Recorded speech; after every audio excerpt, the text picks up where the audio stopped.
Today we are going to start future perfect continuous tense के affirmative sentence. Future perfect continuous tense, इस tense के अंदर हम future का अंदाज़ा लगाते हैं कि हम आने वाले टाइम में काम कर रहे होंगे, क्योंकि परफेक्ट कॉन्टीन्यूअस टेंस है। ये हमें बताता है कि हमने फ्यूचर में कुछ काम स्टार्ट कर रहे होंगे। जैसे प्रेजेंट के अंदर था कि मैं अपने जन्म से जयपुर में रह रही हूँ, मैं 2 बजे से कपड़े धो रही हूँ। इस टाइप के सेंटेंस प्रेजेंट परफेक्ट कॉन्टीन्यूअस में थे। पास्ट के अंदर था कि वह कर रहा था, पहले से ही काम कर रहा था। लेकिन फ्यूचर की बात आई है, फ्यूचर में कुछ काम हम एक तो वैसे हम फ्यूचर में कर रहे होंगे, लेकिन स्टार्ट कर रहे हैं। जैसे मैं कल सुबह से कपड़े धो रही होंगी, मैं कल ये काम कर रही होंगी। कब से कर रही होंगी और कब तक कर रही होंगी पता ही नहीं है। वो फ्यूचर परफेक्ट कॉन्टीन्यूअस टेंस में आता है। और एक इसको आप ऐसे भी समझ सकते हैं, जैसे कि कल मुझे ट्यूशन पढ़ाते हुए 2 साल हो रहे होंगे। कल हो रहे होंगे, अभी नहीं हुए, कल हो रहे होंगे 2 साल मुझे ट्यूशन पढ़ाते हुए। लाइक अगर मैं कहूँ कि कल मुझे स्कूल से आने में देर हो रही होगी, इस टाइप के sentence future perfect continuous tense में आते हैं। एक और चीज़, जब हम परफेक्ट कॉन्टीन्यूअस टेंस बनाते हैं तो हम सिंस या फॉर का यूज़ करते हैं। लेकिन जब हम फ्यूचर में परफेक्ट कॉन्टीन्यूअस टेंस बनाते हैं तो हम सिंस की जगह फ्रॉम का यूज़ भी कर सकते हैं। कई जगह सिंस का ही यूज़ होता है, लेकिन बहुत सी जगह यहाँ पे सिंस की जगह फॉर का यूज़ कर सकते हैं, जिसको बनाने का फॉर्मूला है subject plus will plus have been plus verb की first form I N G an object और फ्रॉम या फॉर। जैसे मैं कहूँ मैं कल सुबह से कपड़े धो रही होंगी, कल सुबह से धो रही होंगी और पता नहीं कब तक धोती होंगी वो मुझे नहीं पता, लेकिन कल सुबह से धो रही होंगी ये मैंने अभी ही सोच लिया। शाम से नहीं, सुबह से धो रही होंगी। I will have been washing clothes from morning. 24 अक्टूबर 2025 को मुझे 3 साल से मुझे 3 साल हो रहे होंगे बच्चे पढ़ाते हुए। On 24 October I will have been teaching students from 3 years।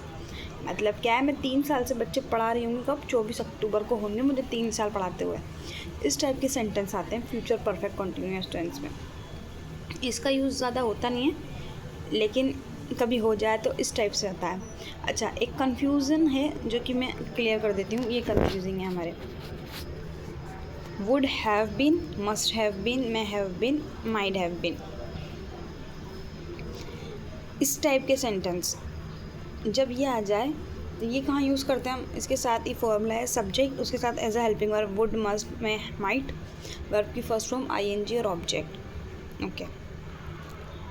जब पास्ट में कुछ काम हम कर के आ चुके होंगे और उसका अंदाज़न लगाया जा रहा होगा, लाइक मैं कहूँ अगर कल तुमने बहुत मज़े किए होंगे, कल तुमने कपड़े धोए होंगे, या फिर तुम कल कपड़े धो रही होंगी।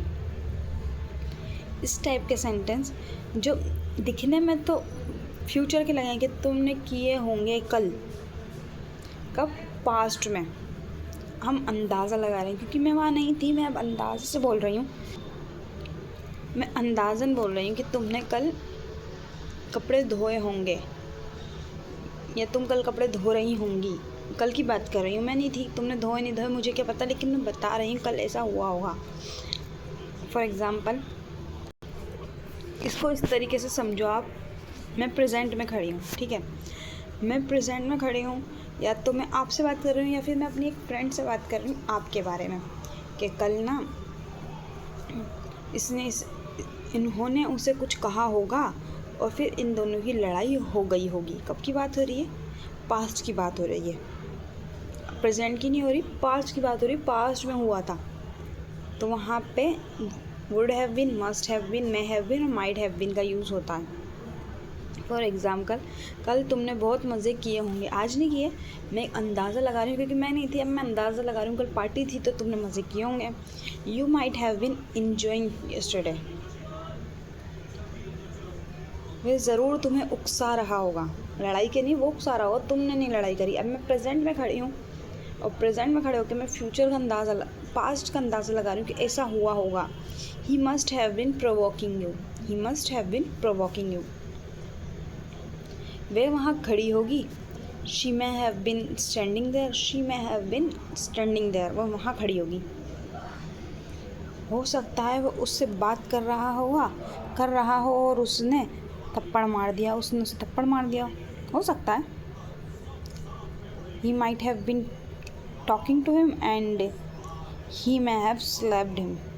ये मैं नहीं थी ना यहाँ पे, मैं अंदाज़ा बता रही हूँ कि वो उससे बात कर रहा होगा और उसने उसे थप्पड़ मार दिया होगा। इस टाइप के सेंटेंस जहाँ हम प्रेजेंट में खड़े होके पास्ट का अंदाज़ा लगाएं कि ऐसा हुआ होगा, जिसमें हिंदी में हम रहा होगा, रही होगी, रहे होंगे भी आते हैं, किया होगा, जो भी है। हिंदी में अगर हम करेंगे, अगर हम इस सेंटेंस को पढ़ें, कल तुमने बहुत मज़े किए होंगे, तो देखने में ऐसा लग रहा है ये फ्यूचर की बात कर रहे हैं, लेकिन ये बात हो रही है पास्ट की। ये तो बोलने वाले इंसान के ऊपर डिपेंड करता है कब के बारे में बात कर रहा है। उसको तो पता ही था ना ये पास्ट के बारे में बात कर रहा है। जहाँ हम अंदाज़ा लगाएं, अंदाज़न कोई बात करें पास्ट के बारे में, वहाँ पे ये would have been, must have been, may have been, might have been का यूज़ किया जाता है। That's all. If you have any confusion about this, then you can let me know in the comment section.